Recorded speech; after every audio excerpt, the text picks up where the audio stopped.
Então, a gente estava com essa situação e passamos para uma situação muito mais segura, muito mais reproduzível.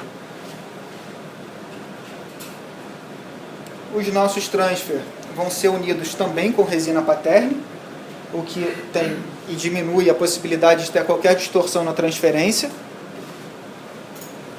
E esse complexo, né, de transfer unido com resina paterne vai ser agora unido ao nosso guia, pode ser com a técnica do pincel, que é o que mais nos facilita, e é importante que nesse momento de polimerização dessa união, a oclusão esteja encaixada. Depois da primeira polimerização, o paciente já não precisa mais ficar ocluído, a gente faz somente um reforço para que toda essa união que foi feita fique bem unida agora ao guia multifuncional. O material de moldagem de escolha vai ser usado para dar também uma referência ao nosso laboratório de onde está o rebordo e que ele possa então fazer o enceramento, fundição e montagem de dentes. Nesse momento, normalmente o paciente de faculdade vai suportar a ausência dentária por alguns dias ou por um dia, seja qual for o tipo o planejamento que foi feito para ele, mas na nossa clínica, normalmente nós colocamos uma prótese provisória.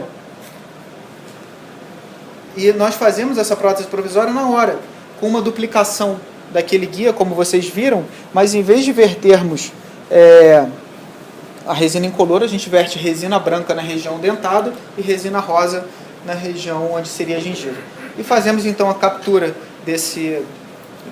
dos transfer provisório para que o paciente não passe momento algum sem dente. E principalmente o paciente que está sedado, que a gente gosta muito de trabalhar dessa forma, a gente tenta fazer com que o paciente não passe por esse momento de mutilação, sendo ele um paciente dentado, né? Melhora ainda mais aí a aceitação dele com esse tipo de prótese.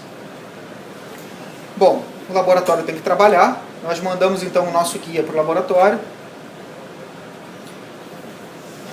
e num segundo momento nós vamos fazer a prova da infraestrutura, ou seja, se nós temos passividade dessa estrutura que foi fundida, e vamos validar se essa montagem que nós mandamos para o nosso laboratório, se ela está perfeita.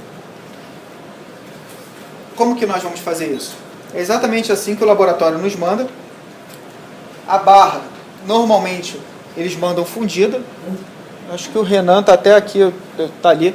Ele que é o RHB, o laboratório do Renan, que nos ajuda lá na faculdade e também no consultório, em que a gente conversou muito para chegar nesse ponto aí, desse tipo de reabilitação, porque é um trabalho intenso, né? Então, normalmente, eles mandam a barra fundida sem nenhum tipo de solda, tá? Agora, quando ele tem um ponto de solda no laboratório, que foi o que aconteceu nesse caso, ele não une. Ele deixa separado para que a gente prove dessa forma e depois a gente mande para ele para poder fazer somente esse ponto, tá? Mas normalmente a gente não faz solda nesse tipo de trabalho, graças à nossa perícia aí da moldagem, atenção, até o modelo nós preferimos vazar na faculdade ou na clínica, para que durante o transporte não tenha nenhuma fatalidade aí de mexer algum análogo, ou seja, interferir aí nesse processo. Essa prova então vai ser feita. Eu esqueci de chamar a atenção aqui que ele, com o articulador no ponto 0 do pino incisal, ele faz 3 pontos de apoio, em que se esses 3 pontos de apoio que foram feitos por ele no articulador, se esses 3 pontos coincidirem com o que nós estamos provando na boca, quer dizer que o nosso modelo, a nossa montagem está validada, ou seja, a nossa montagem já pode ser confiável para que ele dê continuidade aí na montagem de dentes e já pensando na acrilização. Acrilização feita. E no último dia, então, a remoção dos cicatrizadores do mini pilar, do multi-unit, e o aparafusamento da nossa prótese protocolo. O nosso parafusinho, que quem trabalha com um multi-unit sabe que tem que tomar cuidado pelo tamanho dele, né, que é bem pequenininho. um torque máximo de 10 newtons. E seguimos então para a finalização. É um tipo de trabalho, gente, um tipo de técnica que é indicado somente para a arcada inferior. Por quê? Porque com certeza nós vamos ter aqui algum tipo de remodelação gengival. No inferior, uma diferença mínima não vai prejudicar a fonação, a fonética, não vai prejudicar outros aspectos do nosso paciente. Agora, no superior, qualquer tipo de acomodamento gengival pode vir a trazer um espaço mínimo que vai trazer problema na fonética do paciente. Ou seja, para protocolo de arcada superior, eu indico a próxima técnica que eu vou mostrar para vocês. A paciente ainda um pouquinho roxa, com o trabalho finalizado. Antes de entrar nessa próxima técnica, um outro aspecto que se é muito discutido é o número de implantes. Esse é um caso operado pelo meu pai. Em que ano? Acho que foi há bastante tempo. Vai ficar feio pra mim. 88, 89? Acho que 90 e tal, 92. Uma época em que ainda não se pensava, até porque aqui não foi você não pensou numa prótese protocolo, foi uma coisa que foi acontecendo, você ia substituindo o elemento dentário, né? Mas eu acho interessante essa radiografia em que a gente pode comparar, né, o que talvez no início da implantodontia se pensava realmente em reabilitar dente-implante. E hoje em dia busca-se, né, um número reduzido, como, por exemplo, na técnica de All-on-4. Agora, qual o número ideal, né, de implantes para serem instalados para uma prótese protocolo? Eu acho que tem alguns pontos em que nós devemos atentar para buscar um bom senso e selecionar um número de implantes ideal, né? Uma delas, logicamente, é a densidade óssea, uma densidade muito reduzida, principalmente pensando numa carga imediata, é indicado um número aumentado de implantes.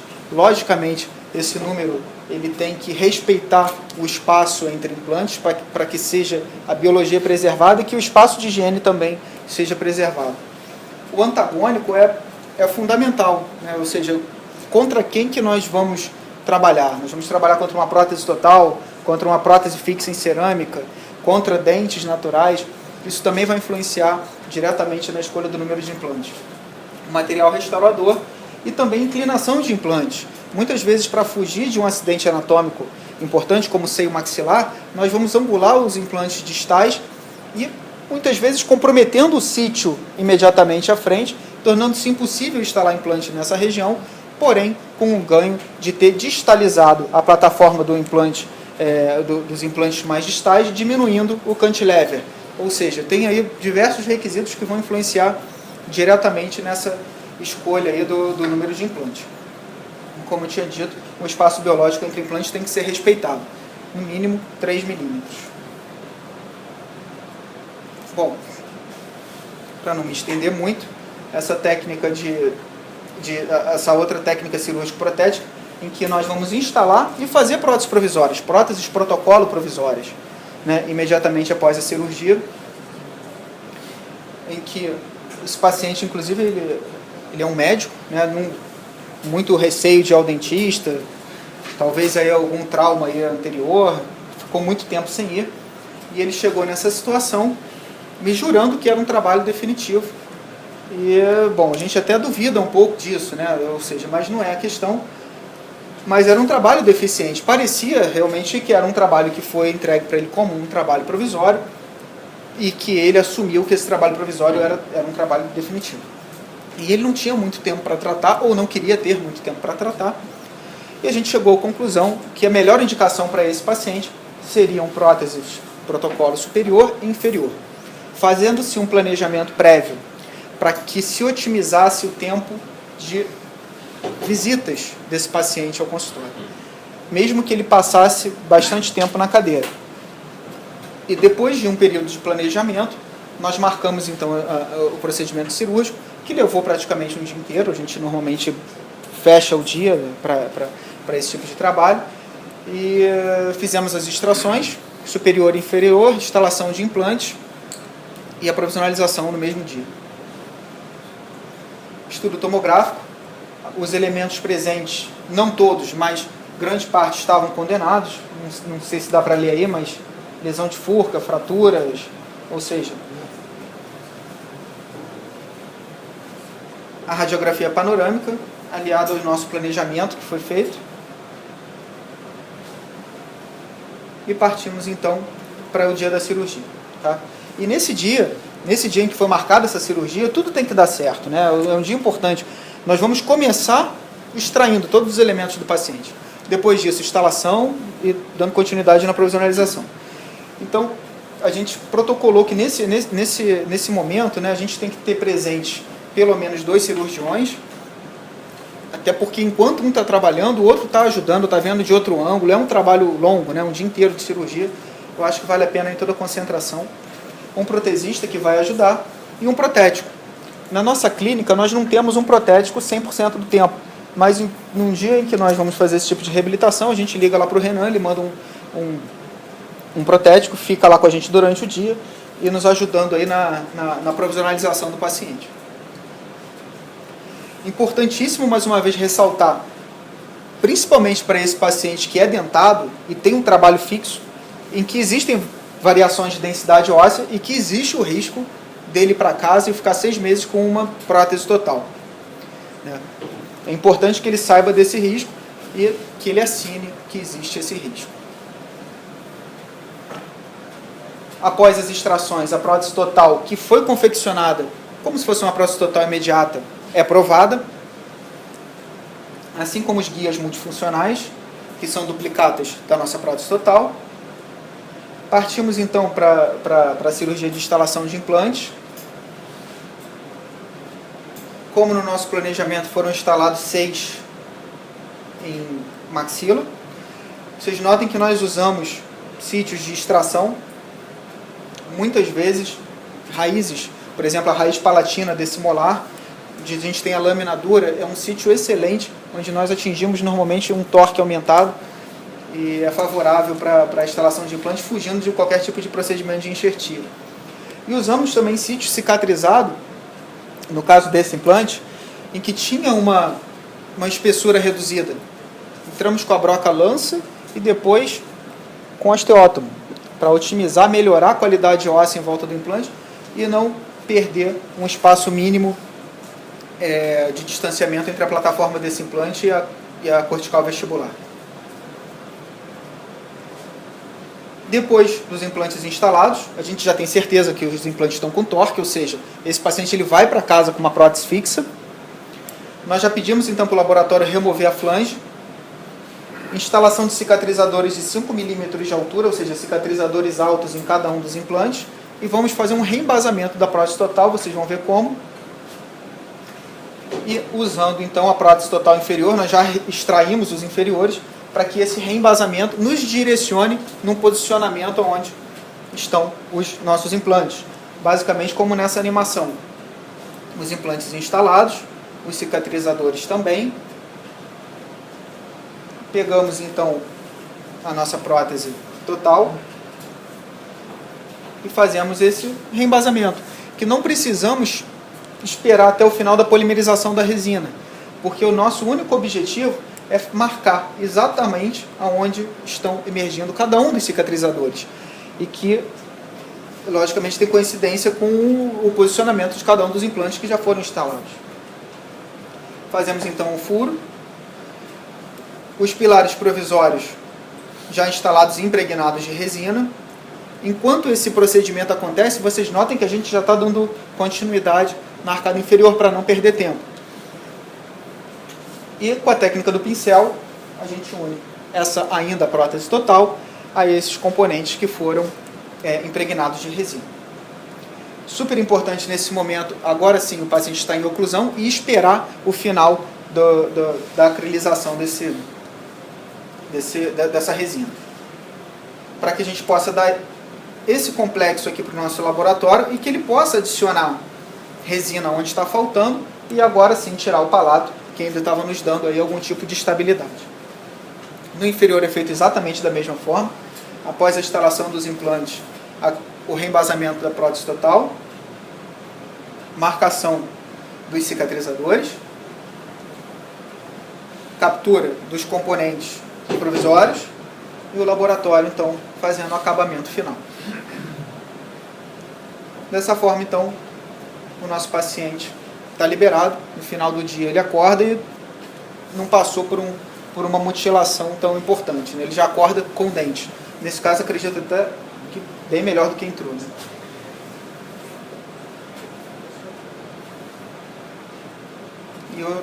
E o fim do dia, no final da cirurgia, o paciente saiu exatamente assim. Isso daqui foi exatamente no final da cirurgia.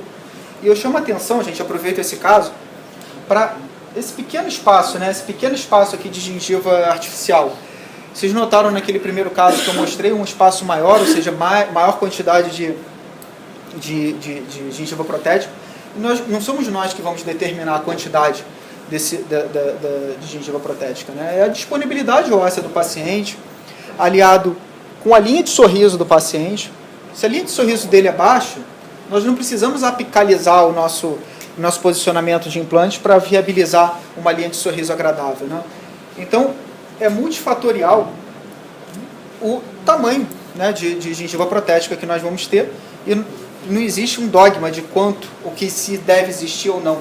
O que nós sabemos é que nós, na maioria dos casos, nós não estamos reabilitando só dente, nós estamos reabilitando outra estrutura também. E normalmente quando esses pacientes chegam até nós, né, eles não perderam só dente, né, eles perderam também suporte ósseo, que seja de um ou de mais elementos dentários. E é exatamente isso que eu retrato, né, uma prótese protocolo sem nenhum tipo de gengiva cerâmica ou gengiva de resina é raro, tá? E o aumento gradual vai depender de quanto o paciente perdeu, aliado à necessidade de linha de sorriso, suporte de lábio que esse paciente apresenta. É tão raro que eu peguei essa foto no curso que eu fui dar lá em Paris, do professor Jean-Louis. Ele fez essa prótese protocolo sem gengiva cerâmica e ficou muito bom também, né? Ou seja, ele conseguiu trazer uma naturalidade realmente bem interessante de uma prótese protocolo com aspectos diferentes, né? Vocês notem que é uma prótese protocolo cimentada, é uma ponte fixa, né? Completa, né? E com gengiva natural. Ou seja, não existe... Nesses casos, você tem que tomar cuidado com implantes instalados ao longo do eixo do elemento dentário. Exatamente. Mais importante ainda, a cirurgia passa a ser fundamental o posicionamento de implante. Porque se nós instalamos um implante pensando nesse tipo de finalização, ou seja, acertando uma papila, difícil de resolver. E para finalizar, esse último caso, um caso feito por nós lá na UERJ, conduzido por um aluno, em que a paciente, esse caso que foi até discutido no início, paciente com dentes sadios e perda óssea severa em posterior de mandíbula, botamos todas as opções e ela preferiu, então, partir para o sacrifício desses elementos anteroinferiores para viabilizar o trabalho. Esse caso foi previamente conduzido por um colega, em que optou para ela uma prótese protocolo somente inferior e a prótese total superior. Prótese total superior, a prótese inferior, desculpem, foi feita exatamente na nossa técnica, e a inferior foi conduzida como prótese total. Prótese total que a paciente não se adaptou, era realmente a primeira opção dela, e depois ela veio em busca de uma reabilitação fixa. E a única coisa que nós lamentamos nesse caso era que, se tivesse essa decisão prévia, possivelmente nós teríamos fugido de enxertia em seio bilateral. Mas não foi assim que decorreu, ou seja, foi necessário. Ela perdeu, então, o que ela tinha de disponibilidade óssea depois das extrações terem sido feitas, e a enxertia, então, foi necessária. 8 implantes planejados, aqui já depois da maturação de material em seio maxilar, e os implantes instalados. Chama atenção para esse implante, onde aqui nós empregamos uma técnica que nós já temos utilizado bastante.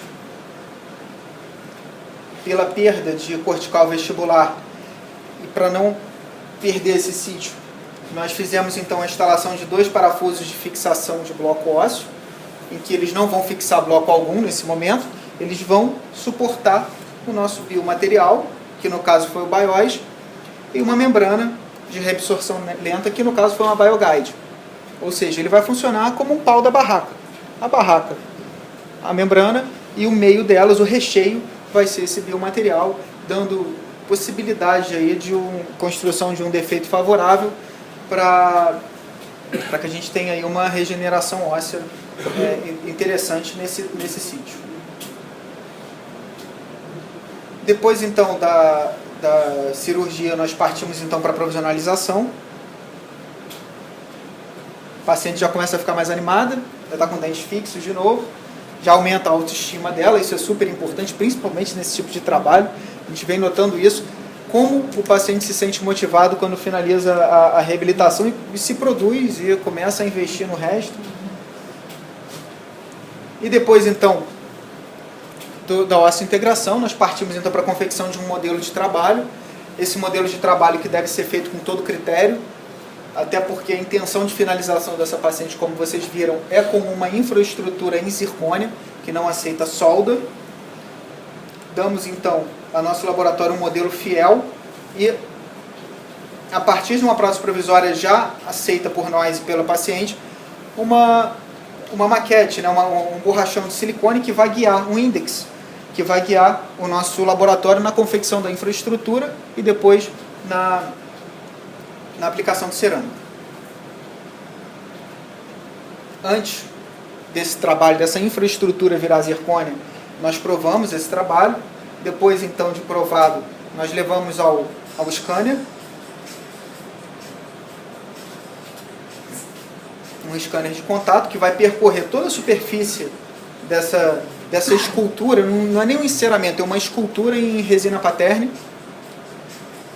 E vai virtualizar esse material, e depois a Nobel manda a estrutura aí sim de zircônio.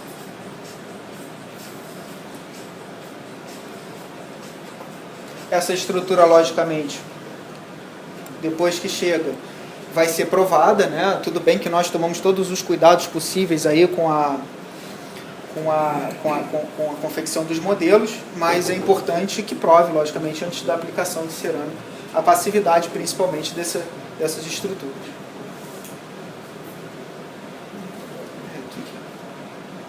O trabalho, então, já aplicado. Usei muito esse caso aí como exemplo durante a aula, vocês viram. A linha de sorriso. E olhem só o que acabou acontecendo. Nós perdemos um implante dessa paciente. Um implante não teve sucesso durante esse processo de osseointegração. E não foi o que nós usamos a reconstrução horizontal, né? Foi um implante que estava nota 10 ali durante a nossa cirurgia. Infelizmente acabou tendo a fatalidade, mas não foi reposto, porque a paciente já estava com 8 implantes, né? Com 7 ela estava bem reabilitada. É outra vantagem também, um número de implantes, em que nós possamos contar com isso, né? Porque nós sabemos que nós temos um índice de sucesso na implantodontia que não é de 100%. Então, se a gente pode contar com um índice de sucesso protético mais próximo do 100%, contando com um maior número de implantes, que caso venha a ter uma fatalidade de perder, nós não venhamos a perder o trabalho protético, ou seja, para o paciente é indiferente se ele perdeu o implante ou não. E depois da finalização, lembrando como ela chegou, já mais motivada, né?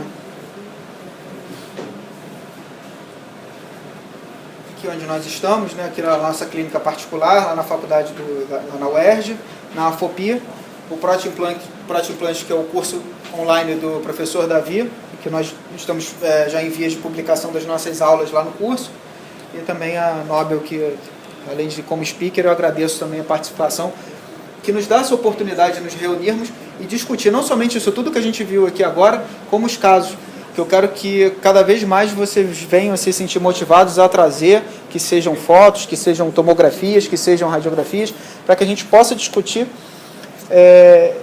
e debater, né, as diversas opções aí que nós vamos ter aí para finalização.